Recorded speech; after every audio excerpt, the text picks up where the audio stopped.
Somebody, a girl, said, "He can come back with me to the farmhouse. It's no trouble." She was much older than me, at least 11. Her hair was worn relatively short for a girl, and her nose was snub. She was freckled, she wore a red skirt. Girls didn't wear jeans much back then, not in those parts. She had a soft Sussex accent and sharp grey blue eyes. That girl went with the policeman over to my father, and she got permission to take me away. And then I was walking down the lane with her. I said, "There's a dead man in our car. That's why he came down here," she told me. "The end of the road. Nobody's going to find him and stop around here. 3 o'clock in the morning, and the mud there is wet and easy to mold. Do you think he killed himself?" "Yes. Do you like milk? Gran's milking Bessie now." I said, "You mean real milk from a cow?" And then felt foolish, but she nodded reassuringly. I thought about this. I had never had milk that didn't come from a bottle. I think I'd like that. We stopped at a small barn where an old woman, much older than my parents, with long grey hair, like cobwebs and a thin face, was standing beside a cow. Long black tubes were attached to each of the cow's teats. "We used to milk 'em by hand," she told me, "but this is easier." She showed me how the milk went from the cow down to the black tubes and into the machine, through a cooler and into huge metal churns. The churns were left on a heavy wooden platform outside the barn, where they would be collected each by a lorry. The old lady gave me a cup of creamy milk from Bessie the cow, the fresh milk before it had gone through the cooler. Nothing I had drunk had ever tasted like that before. Rich and warm and perfectly happy in my mouth. I remember that milk after I'd forgotten everything else. "There's more of them up the lane," said the old woman, suddenly. "All sorts coming down with lights flashing and all. Such a palaver. You should get the boy back into the kitchen. He's hungry, and a cup of milk won't do a growing boy." The girl said, "Have you eaten?" "Just a piece of toast. It was burnt." She said, "My name's Letty Hemstock. This is Hemstock Farm. Come on." She took me in through the front door and into the enormous kitchen, sat me down at a huge wooden table, so stained and patterned that it looked as if their faces were staring up back at me through the old wood. "We have breakfast very early here," she said. "Milking starts at first light, but there's porridge in the saucepan and jam to put in it." She gave me a china bowl filled with warm porridge from the stove top, with a lump of homemade blackberry jam, my favorite, in the middle of the porridge. Then she poured cream on it. I swished it around with my spoon before I ate it, swirling it into a purple mess, and was happy as I ever been about anything. It tasted perfect. A stocky woman came in. Her red-brown hair was streaked with grey and cut short. She had apple cheeks and a dark green skirt that went to her knees, and Wellington boots. She said, "This must be the boy from the top of the lane. Such a business going on with that car. There'll be 5 of them needing tea soon." Letty filled a huge copper kettle from the tap. She lit a gas hob with a match and put the kettle on the flame. Then she took down 5 chipped mugs from a cupboard and hesitated, looking at the woman. The woman said, "You're right, 6. The doctor will be here too." Then the woman pursed her lips and made a noise. "They missed the note," she said. "He wrote it so carefully, too, folded it and put it in his breast pocket, and they haven't looked there yet." "What does it say?" asked Letty. "Read it yourself," said the woman. I thought she was Letty's mother. She seemed like she was somebody's mother.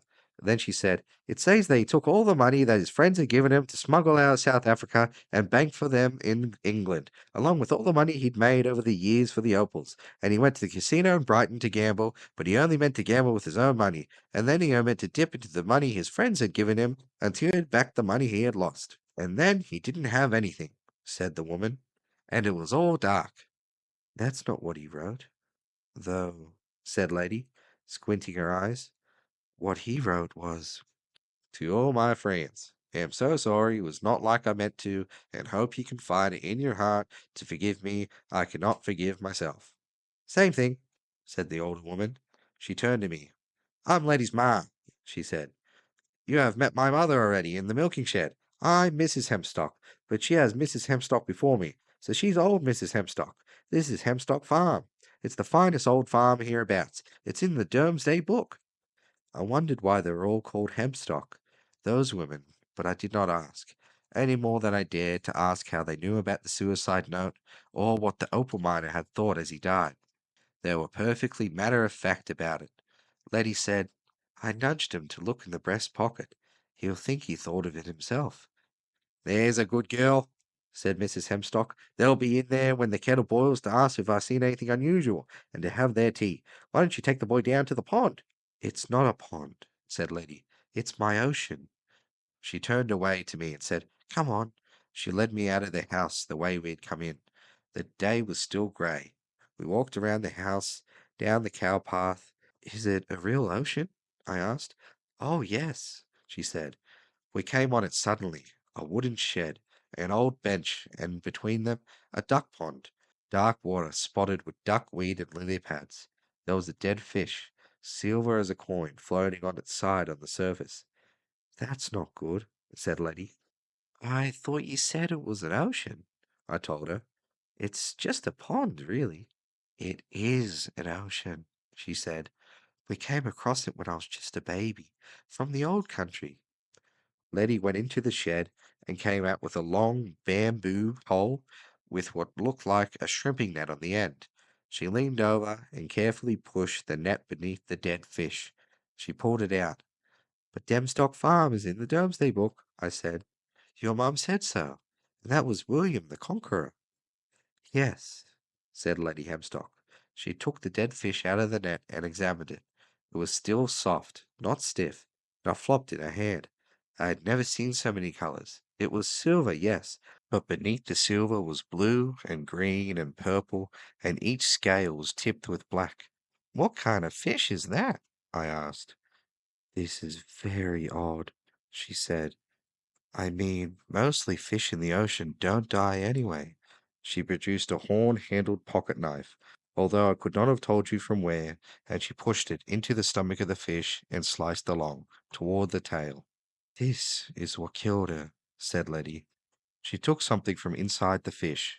Then she put it, still greasy from the fish guts, into my hand. I bent down, dipped it into the water, rubbed my fingers across it to clean it off. I stared at it. Queen Victoria's face stared back at me. Sixpence, I said. The fish ate a sixpence. It's not good, is it? Said Lady Hamstock. There was a little sunshine now. It showed the freckles that clustered across her cheeks and nose, and where the sunlight touched her hair. It was a coppery red, and then she said, Your father's wondering where you are. Time to get back. I tried to give her the little silver sixpence, but she shook her head. You keep at it, she said. You can buy chocolates or sherbet lemons. I don't think I can, I said. It's too small. I don't know if shops still take sixpence these days. Then put it in your piggy bank, she said. It might bring you luck. She said this doubtfully, as if she was uncertain what kind of luck it would bring. The policeman and my father and two men in brown suits and ties were standing in the farmhouse kitchen. One of the men told me he was a policeman, but he wasn't wearing a uniform, which I thought was disappointing. If I were a policeman, I would wear my uniform wherever I could. The other man, with a suit and tie, I recognized as Dr. Smithson, our family doctor. They were finishing their tea. My father thanked Mrs. Hempstock and Letty for taking care of me, and they said I was no trouble at all, and that I could come again. The policeman who had driven us down to the Mini now drove us back to our house and dropped us off at the end of the drive. Probably best if you don't talk to your sister about this, said my father. I didn't want to talk about it to anybody. I'd found a special place and made a new friend, and lost my comic, and I was holding an old-fashioned silver sixpence tightly in my hand. I said, What makes the ocean different to the sea? Bigger, said my father. An ocean is much bigger than the sea.